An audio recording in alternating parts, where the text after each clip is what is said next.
What if I told you the best Black Widow movie isn't even in the MCU, but it does have an MCU star that's not Scarlett Johansson? It's day 132 of 365. Today's movie, Colombiana. Revenge-fueled contract killers are welcome at Ticket Stub Movie Club. We have these daily reviews, plus monthly deep dives and more. Go to patreon.com/ticketstubmovieclub to check out what we're working on. This one's directed by Olivier Megaton, who we talked about on Transporter 3, which I said was one of his feminist masterpieces, and you'll be happy to find out that this one falls exactly in line with that. It stars Zoe Saldana, Cliff Curtis, and Lennie James, and this is such a cool little movie. This action flick was right up my alley in 2011. I went to see it because I have a crush on Saldana. I have no qualms in admitting that openly to the public. She's just fantastic. This movie was actually originally conceived as a sequel to Leon the Professional, but when that movie fell through, they decided to co-opt this script into something else, adapting it for Megaton. And after watching the movie, I'm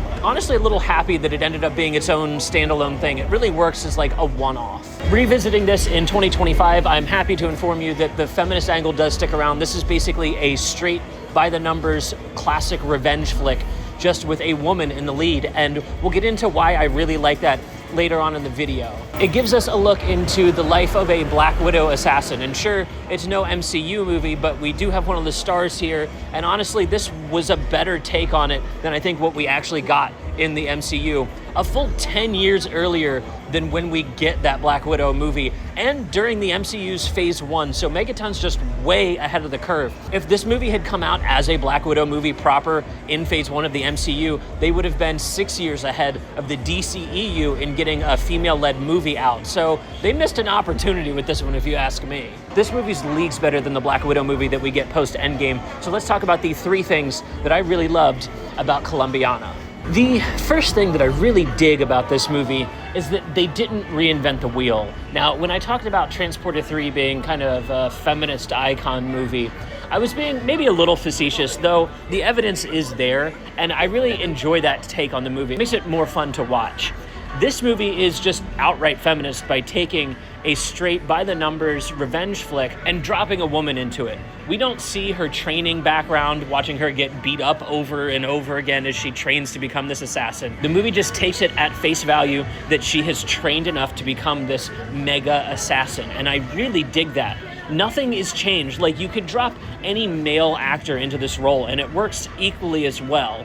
And that kind of sensibility is what sets this movie apart. Instead of feminizing the movie to make it make sense within the genre, it instead goes, no, we're just gonna play this absolutely straight. This is Leon the Professional, just kind of all over again with the adult version, who she would have grown up to be. All of the wet work stuff is like getting to see behind the scenes. If you think about this movie from the point of view of the bad guys, she just appears in rooms because that's how well trained she is. This makes all the action work as well. This is the kind of stuff that Scarlett Johansson was doing in Iron Man 2, so there's no reason that this couldn't have been an MCU movie. That's the thing that really bugs me, is that we have this option just standing out during Phase 1 because they were willing to just approach it as such. The key difference that I found is Saldana's performance is much more emotional. And this is, I think, because of patriarchy, right? Like, we don't expect our male leads to see their family get gunned down and do anything other than like hold back their emotional reaction. Saldana goes full into it.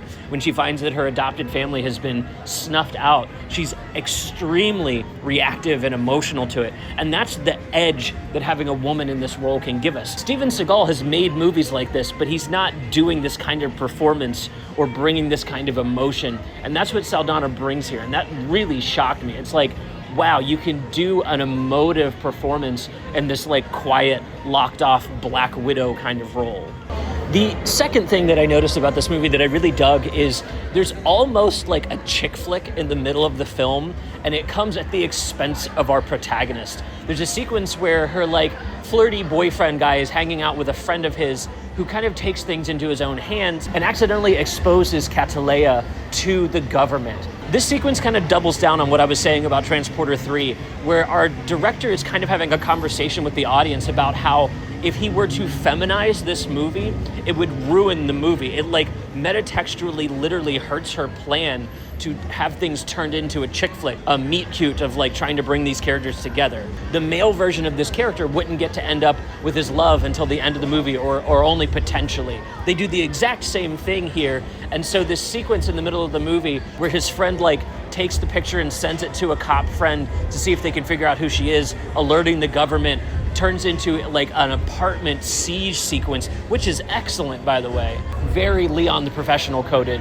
You can see all the roots starting to show when you start digging into this stuff. The movie's making a statement with this. It's saying, no, if we lean into the romance angle, we're going to feminize this very masculine revenge piece that just happens to have a woman in the lead. Her presence is what feminizes it. That's all that's needed. This is how Angela Bassett has said that she approaches characters too. If she takes a role that's intended for a man, she asks for no rewrites. She says, leave it as is because it's my presence that will bring a woman's touch to it. And I love that. I love that Zoe Saldana is doing the exact same thing with what would otherwise be a masculine revenge role. The third and final thing that I really dig about this movie is its finale.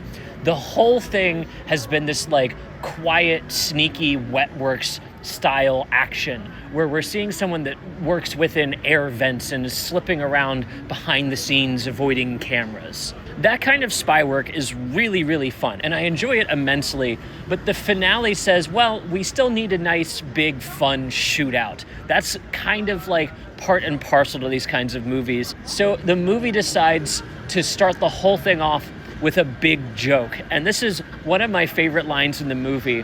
We've worked our way up to the final boss. She knows where he is and she has to find her way to infiltrate. But instead of showing her planning out her pathway through what she's going to be doing, we instead cut to the bad guys where they're prepping for her arrival.